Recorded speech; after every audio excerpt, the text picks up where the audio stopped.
आज इस वीडियो में हम डिस्कस करेंगे सब डिवीजन फिल्सिनोफाइटा को, जिन्हें हम फर्न्स भी कहते हैं। हमने क्या पढ़ा था? हमने पढ़ा था कि वस्कुलर प्लांट ऐसे प्लांट होते हैं जिनके अंदर जाइलम और फिलोएम टिश्यू मौजूद हो। सही है।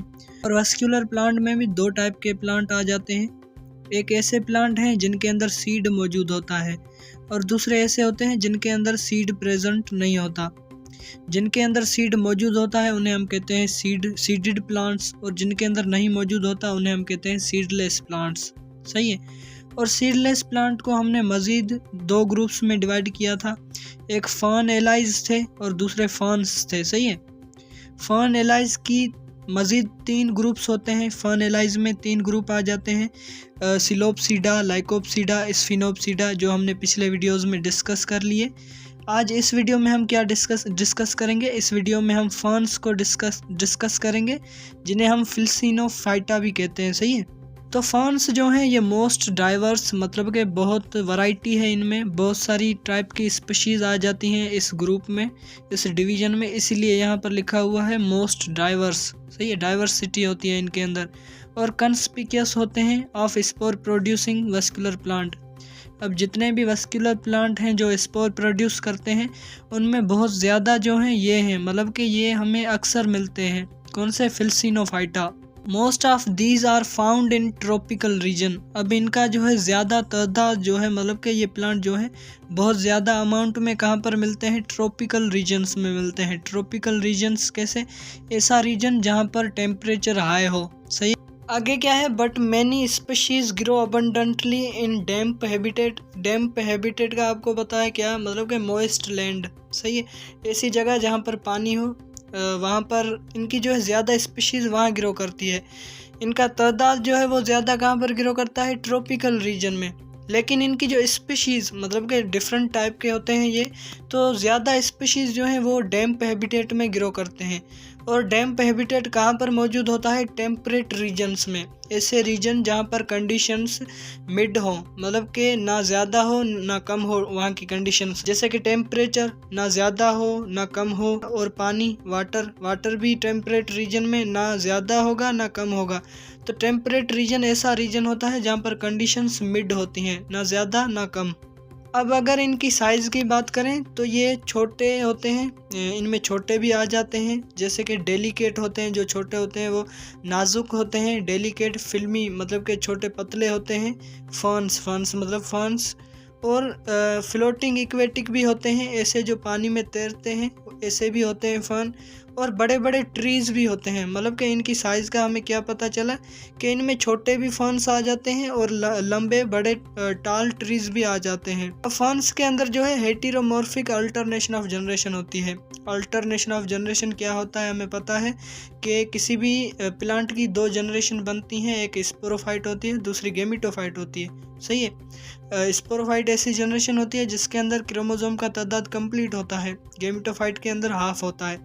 तो इनकी जो है 2 जनरेशन बनती हैं। उन दोनों जनरेशन की जो शक्ल है, शेप है, वो डिफरेंट होती है। इसीलिए इनके अल्टरनेशन ऑफ जनरेशन को हम कहते हैं हेटेरोमॉर्फिक अल्टरनेशन ऑफ जनरेशन। अब इनकी जनरेशन कौन सी जो है डोमिनेंट होती है? स्पोरोफाइट जो है वो डोमिनेंट होती है। डोमिनेंट का क्या मतलब है? कि जो ज़्यादा वाज़ेह होती है। सही है। स्पोरोफाइट जनरेशन के पास रूट्स होती हैं, स्टेम होती है, लीव्स होते हैं, ये तीनों स्ट्रक्चर्स होती हैं। और वस्कुलर टिश्यू भी होते हैं, जाइलम और phloem present in sporophyte. Simple बात है। और अगर हम स्पोरोफाइट के लीव्स की बात करें, इनके लीव्स को हम कहते हैं फ्रंट्स। सही है, फ्रंट। अब अगर आप इस इमेज में देख रहे हैं तो एक लीफ है जिसके अंदर छोटे छोटे लीव्स तो बहुत हैं, लेकिन कलेक्टिवली हम देखें तो ये एक लीफ है। सही है। इस ऐसे लीफ को हम कहते हैं फ्रंड। सही है। ये एक क्या है? फ्रंड है।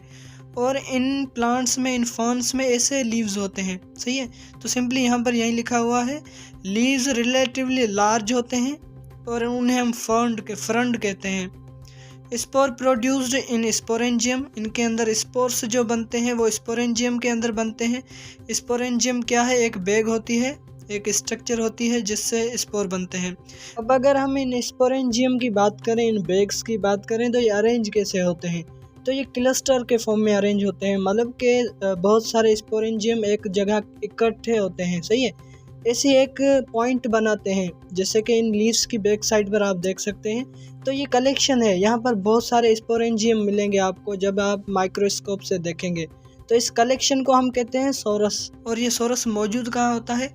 अगर इस इमेज में देखें तो लीफ, जो बड़ा लीफ है फ्रंट, उसके अंदर जो छोटे छोटे लीफ मौजूद होते हैं, उनको अगर हम बैक साइड से देखें, सही है, उनका जो नीचे वाला हिस्सा है वो देखें तो वहाँ पर आप देख सकते हैं छोटे से पैचेस हैं, छोटे से धब्बे हैं, दाग हैं। असल में ये क्या होते हैं? ये स्पोरेंजियम का कलेक्शन होते हैं। ये मतलब इन स्ट्रक्चर, इन पॉइंट्स के अंदर बहुत सारे स्पोरेंजियम होते हैं, मतलब कि कलेक्शन ऑफ स्पोरेंजियम होता है जिसे हम कहते हैं सोरस। सही है, तो यही बात मैं समझाने की कोशिश कर रहा हूँ आपको। और इनका जो गेमिटोफाइट है वो रिड्यूस्ड होता है। रिड्यूस्ड मतलब छोटा होता है, कम होता है, इसीलिए इसे हम प्रोथेलस भी कहते हैं। इनका प्रोथेलस जो है उसके अंदर दोनों मेल और फीमेल रिप्रोडक्टिव ऑर्गन मौजूद होते हैं। सही है, इसीलिए इनके हम गेमिटोफाइट को क्या कहते हैं? मोनोशियस कहते हैं। सही है, या आप बायसेक्सुअल भी कह सकते हैं। ऐसा गेमिटोफाइट जिसके अंदर दोनों सेक्सुअल ऑर्गन मौजूद हो। मेल क्या होता है? मेल ऑर्गन होता है एंथ्रीडिया, जिसके अंदर स्पर्म्स बनते हैं। और फीमेल क्या है? आर्चिगोनियम, जिसके अंदर एग बनता है। सही है, और एक फर्न का यहाँ पर एग्जाम्पल लिखा हुआ है, ड्रायोप्टेरस। सही है, तो ये है हमारा फर्न। होपफुली आपको समझ में आया होगा।